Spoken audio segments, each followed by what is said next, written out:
Hello ladies and gentleman, this is Kalpak Chincholkar and welcome to my YouTube channel. आज हम बात करने वाले हैं preparation of elementary and intermediate exam, that is a drawing exam. तो ये एग्जाम के बारे में क्या है, उसके बाद कौन से सब्जेक्ट होते हैं, कैसे प्रिपरेशन करने चाहिए, कौन सी बुक रेफर करनी चाहिए, उसके बाद कि किस तरह से प्रैक्टिस करना चाहिए और इस एग्जाम्स के क्या क्या फायदे हैं, ये सारी चीजें हम इस वीडियो में देखने वाले हैं। तो वीडियो एंड तक जरूर देखिएगा। So let get started.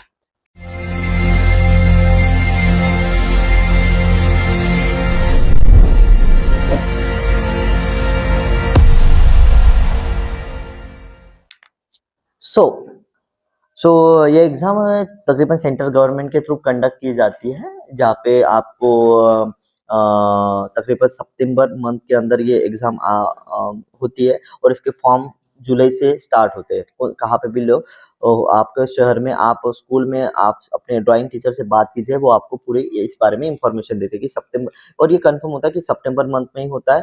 उसके बाद वो जुलाई मंथ में उसके फॉर्म निकलते हैं। उसकी फीस होती है तकरीबन 150 200 रुपये शायद, अब पता नहीं, बदलती रहती है, तो बस ज़्यादा नहीं होती है। और उसके बाद इसमें 2 एग्ज़ाम्स होते हैं, दैट इज़ एलिमेंट्री और इंटरमीडिएट। एलिमेंट्री थोड़ी ईज़ी होती है, इंटरमीडिएट थोड़ी हार्ड होती है। इन दोनों में क्या फ़र्क होता है मैं बताऊँगा।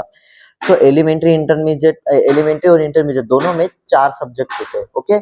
इसमें भी 4 और इसमें भी 4। और एलिमेंट्री में कौन से सब्जेक्ट होते हैं, दैट इज़ ऑब्जेक्ट ड्राइंग। पहला है ऑब्जेक्ट ड्राइंग। अब ऑब्जेक्ट ड्राइंग में क्या होता है, ऑब्जेक्ट ड्राइंग को पहले पहले बात तो ऑब्जेक्ट ड्राइंग में क्या होता है, आपको बिठाया जाता है। उसके बाद आपके सामने कुछ सामान रखे जाते हैं, जैसे कि बकेट हो गया, या फिर स्टील का मग्गा हो गया, या फिर फ्रूट्स हो गए, या फिर वेजिटेबल्स हो गए, या फिर कुछ प्लास्टिक का कुछ सामान हो गया, या फिर ग्लास में कुछ दूध, इस टाइप का कुछ भी आपको सामान रखा जाता है। उसको आपको देख के निकालना पड़ता है। उसको देख के, दैट इज द आपको आप इस इन शॉर्ट आपका लाइव स्केचिंग कह सकते हैं। उसको देख के निकाल के कलरिंग करनी पड़ती है, okay? So it's very important.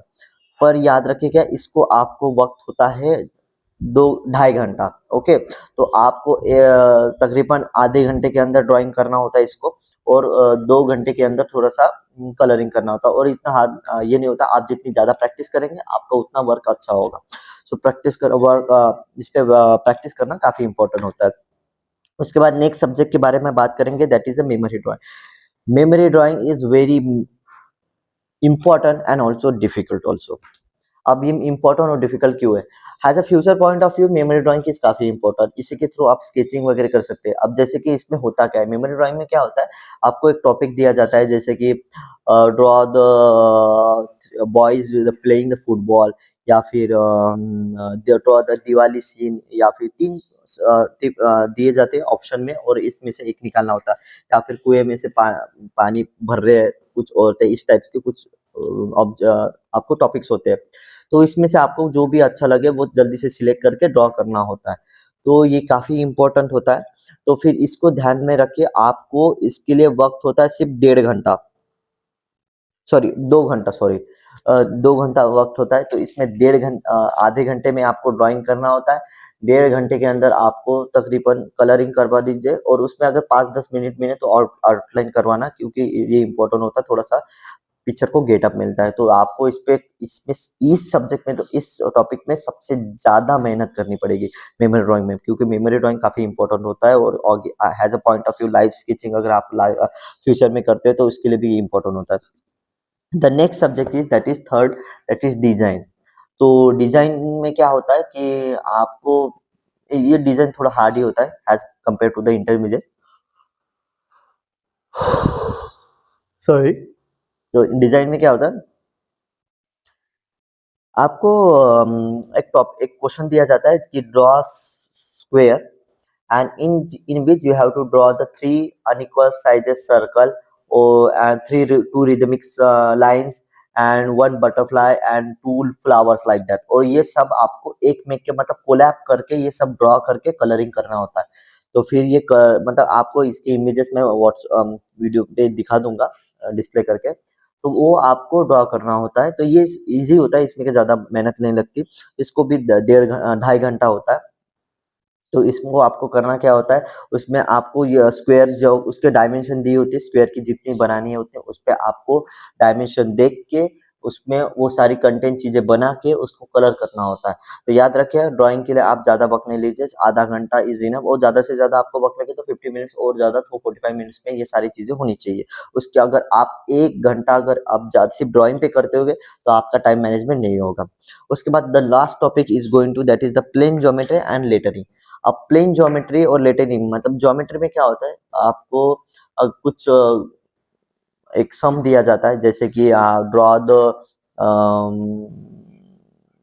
Triangle and do equal parts, उसके एक ट्रायंगल बना और उसके इक्वल साइड्स को बाइसेक्ट करो, इस टाइप से कुछ बना था और इसके अंदर सर्कल बनाओ। तो मतलब उसके बाइसेक्ट करो ट्रायंगल को, उसके बाइसेक्ट करने के बाद बीच में जो पॉइंट आता है उसके ऊपर फिर सर्कल बनाओ। तो ये सारी चीजें, तो ये प्रैक्टिस आप इसका अगर सम्स को गो थ्रू करेंगे बेसिक से तो आपको आ जाएगा, इसका ज्यादा टेंशन लेने की जरूरत नहीं, बस आपको ये समझने की काफी जरूरत है। और एक बात की एलिमेंट्री इंटरमीडिएट एग्जाम ये 6 पहले हमारे टाइम पे 2005, 7, 8 में 5th स्टैंडर्ड से भी दे सकते हैं, पर अब गवर्नमेंट ने शायद ये सिर्फ 7th स्टैंडर्ड से किया है क्योंकि ज्योमेट्री की सब्जेक्ट की वजह से, क्योंकि ये 5th स्टैंडर्ड के और 6th स्टैंडर्ड के बच्चों को ये सब्जेक्ट नहीं होता स्कूल में, तो बेसिस की वो उनको नहीं समझेगा, इसलिए 7th स्टैंडर्ड के बच्चों के लिए ये किया। तो ज्योमेट्री पे भी ज़्यादा फोकस कीजिएगा और इसके लिए भी आपको टाइम होता है 2 घंटे। और याद रखिए ये चारों पेपर्स अलग-अलग दिन नहीं होते हैं, एक दिन में 2 पेपर होते हैं। मतलब जैसे कि ऑब्जेक्ट ड्राइंग के लिए वक़्त होता है 10:30 से 11 साढ़े 10 से 1, उसके बाद आपको थोड़ा वक़्त दिया जाता है, 1 घंटे का रेस्ट दिया जाता है और मेमोरी ड्राइंग का वक़्त होता है 2 से 4, मतलब 1 दिन में 2 पेपर होते हैं, 2 दिन में आपका एग्ज़ाम हो जाती है। इसके बाद आपका दूसरा आप दूसरे एग्ज़ाम के बारे में बात करते हैं that is intermediate exam.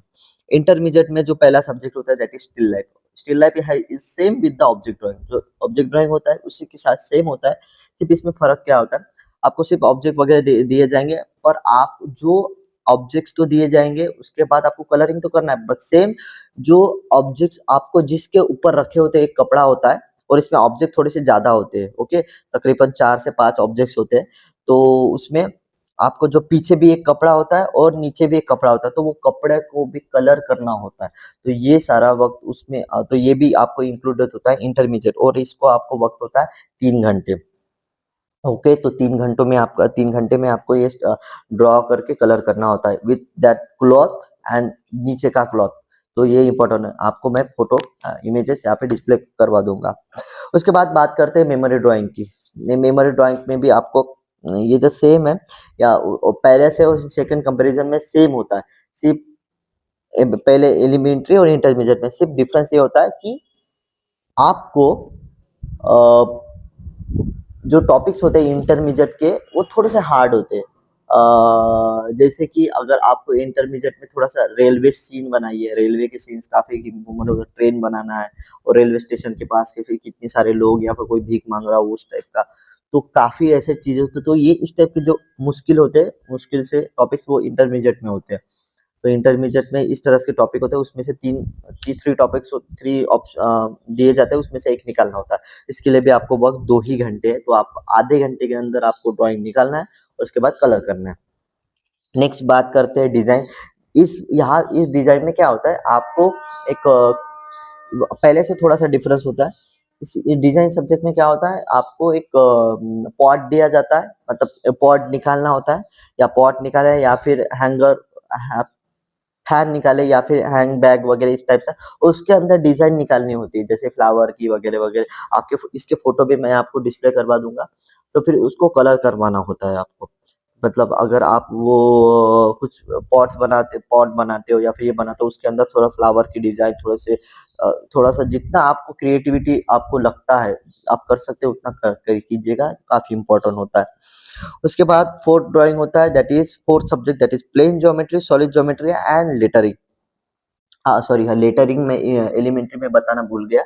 Lettering एक चीज़ होती है जिसमें आपको एक कुछ वर्ड दिया जाता है, तो उस वर्ड का मीनिंग जो है वो लेटर के थ्रू ही ड्रॉ करके आपको एक्सप्लेन करना होता है। जैसे कि वॉल, अगर आपको वॉल बनाना है तो वॉल का ड्राइंग ना वॉल लिखना तो है WALL और उस वॉल के लिखते वक़्त भी वो वॉल के वो इमेज के थ्रू दिखे तो वो आपको समझ में आए। आपको इमेज में मैं डिस्प्ले कर रहा हूँ, इसके बेसिस पे आपको समझ गया होगा कि किस तरह से होता है। तो ऐसे काफ़ी वर्ड्स आते हैं जो आपको लेटरिंग के थ्रू मतलब लिख के आपको दिखाना होता है।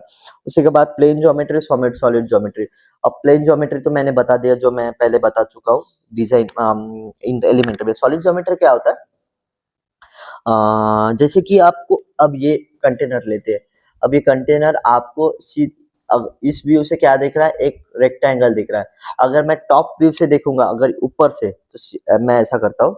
अगर टॉप व्यू से देखा तो ये भी इस तरह से देखेगा, पर थोड़ा सा बड़ा देखेगा, ये बीड देखेगी वगैरह ना क्या, तो ये सारी चीजें।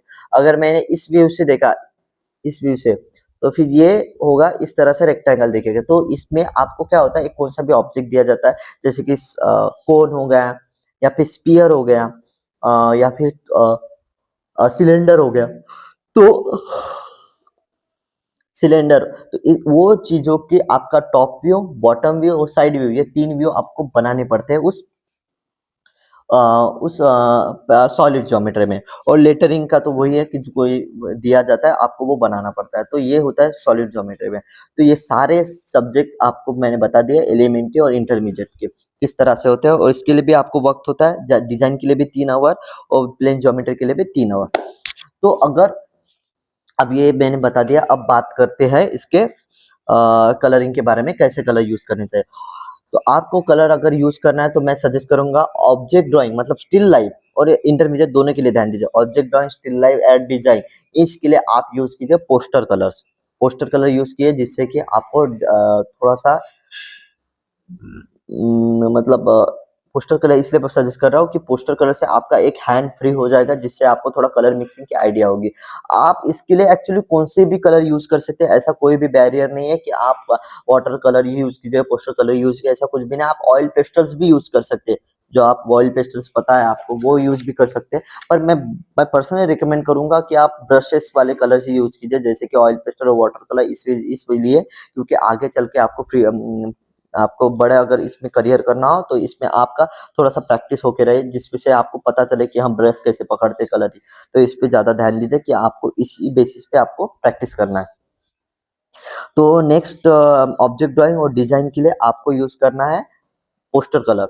उसके बाद मेमोरी ड्राइंग। मेमोरी ड्राइंग के लिए वक्त काफी कम होता है, तो पोस्टर कलर से का डिजाइन शेड्स नहीं दे सकते हम, डार्क लाइट। आपको उसके लिए यूज करना पड़ेगा वाटर कलर। वाटर के लिए मैं सजेस्ट करूंगा मेमोरी ड्राइंग के लिए, क्योंकि काफी वक्त कम होता है, तो इसके लिए वो पोस्टर कलर में नहीं हो सकता। तो मेमोरी ड्राइंग के लिए आप यूज कीजिए वाटर कलर, जिससे कि आपको बहुत फास्ट वर्क हो सकता है। बस पानी डालो कलर में, धड़ाधड़ धड़ाधड़ जो भी आपको कौन सा ऑब्जेक्ट हो वो काफी फास्ट होता है। और उसकी आंखें बनाने के लिए बस आंखें वगैरह कुछ हो तो वो आपके पेन से जो आप आउटलाइन करते हैं उससे भी बना सकते हैं। और उसके बाद प्लेन ज्योमेट्री या फिर उसमें जो लेटरिंग के लिए होते हैं उसके पोस्टर कलर ही यूज कीजिए। समझ सकते हैं आपका पोस्टर कलर का जो 12 शेड्स का बॉक्स आता है और कैमल का होता है, तो वो यूज कीजिए। मैं तकरीबन वही बच्चों को सजेस्ट करता हूँ। और फ्लैट ब्रश और पॉइंट ब्रश दोनों भी यूज कीजिए। दो फ्लैट ब्रश भी यूज इंपॉर्टेंट है, जबकि बैकग्राउंड रहा, स्काई रहा या फिर गार्डन रहा, तो उसके लिए पॉइंट ब्रश से प्रॉब्लम ज्यादा है, तो उसके लिए फ्लैट ब्रश इंपॉर्टेंट है, क्योंकि उससे थोड़ा सा फास्ट होगा। Point brush shirts, pants, skin, hair वगैरह ये सारी चीजें के लिए पॉइंट ब्रश इंपॉर्टेंट है। तो इसी तरह यहाँ पे सारे सब्जेक्ट होते हैं, मैंने आपको सारे सब्जेक्ट बता दिए। इसके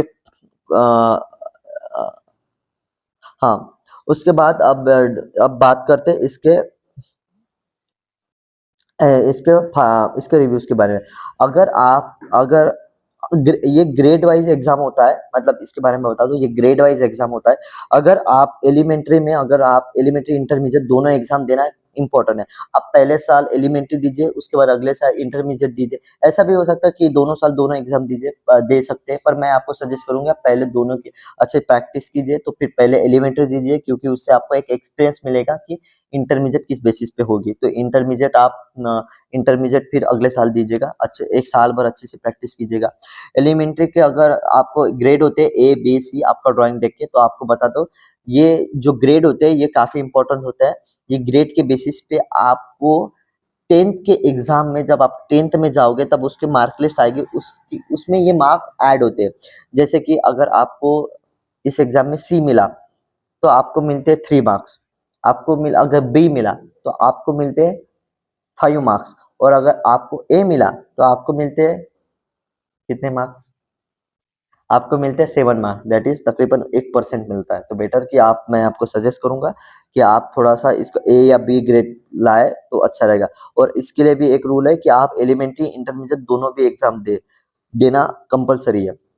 आपकी बस एक एलिमेंट्री एग्जाम में ही आपको सिर्फ ए मिला और इंटरमीडिएट नहीं दिए तो ऐसा नहीं होता। आपका कॉइंट काउंट होता है, इंटरमीडिएट का ही ग्रेड काउंट होता है, पर इसके लिए एलिमेंट्री का सर्टिफिकेट होना जरूरी होता है, क्योंकि अगर आप एलिमेंट्री में आपको अगर ए भी मिला, बी मिला, सी भी मिला, कुछ भी मिला, कोई मायने नहीं रखता। पर अगर आपको वो देके उसके बाद इंटरमीडिएट दिया और उसमें अगर आपको ए मिलता है, तो फिर वो ए ग्रेड का सर्टिफिकेट आपको फिर 7 मार्क्स दिलाएगा। पर आपको सिर्फ इंटरमीडिएट का दे दिया और एलिमेंट्री नहीं दिया, तो आपको फिर वो मार्क्स नहीं मिल सकते। तो बेटर कि आप दोनों एग्जाम दीजिए और उसके बाद इंटरमीडिएट में एक ग्रेड लाने की कोशिश कीजिए। तो यहाँ पे मैंने वो पॉइंट भी कवर कर दिया। अब इसके बाद बात करते हैं आपको इसके लिए कौन सी बुक रेफर करनी चाहिए। तो इसके लिए सिर्फ एक ही बुक है, दैट इज सुबेद नार्वेकर की ड्राइंग मेड इजी करके ये बुक है। ओके, तो इस बुक को आप रेफर कीजिएगा। इसमें सारे सब्जेक्ट दिए हैं, उसके बाद प्रैक्टिस करने के लिए जितने भी है वो पूरा, जैसे मेमोरी ड्राइंग के ये सारे के सारे ऑब्जेक्ट्स कैसे बनाने, क्या है, ये सारे टॉपिक्स यहाँ पे दिए। उसके बाद डिजाइन का भी दिया है। उसके बाद इतना ही नहीं, एंड लेटरिंग वगैरह इसमें कुछ सैंपल्स कलर करके भी दिखाए है। ऑब्जेक्ट हो गए या फिर मेमोरीज ड्राइंग हो गया, तो ये सारी चीजें आपको इधर दिखाए। मेमोरीज ड्राइंग के कुछ टॉपिक्स यहाँ पे कलर करके दिखाए।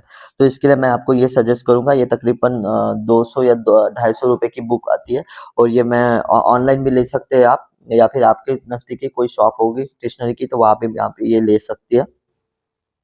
ये सुबोध नार एक्चुअली ओके, अवधूत नार्वेकर की किताब है। एक्चुअली सुबोध नार्वेकर इनके पापा है। तो अवधूत नार्वेकर की ये बुक है। तो ये बुक काफी फेमस है, और इसमें काफी अच्छे से एक्सप्लेन किया है सारी चीजों को, किस तरह से कलर बनाए जाते हैं, किस तरह से कौन से कलर यूज करने चाहिए, उसी के साथ कौन सा कलर मिक्स करने पे कौन सा कलर बनता है, ये सारी चीजें यहाँ पे एक्सप्लेन की है। तो मैं रिकमेंड करूंगा कि आप अगर एलिमेंट्री इंटरमीडिएट में जाते हैं तो आप अच्छे से प्रैक्टिस कीजिएगा और ये सारी चीज़ों को अच्छे से रिकमेंड करें। तो वीडियो आपको अच्छा लगा हो तो जरूर लाइक और शेयर कीजिएगा, जो एलिमेंट्री इंटरमीडिएट के लिए प्रिपेयर कर रहा हो। तो इसी के साथ मैं यहाँ पे अब विदा लेता हूँ, मिलते हैं अगले वीडियो में। तब तक के लिए मैं लेना चाहूंगा इजाजत। जय हिंद, जय महाराष्ट्र।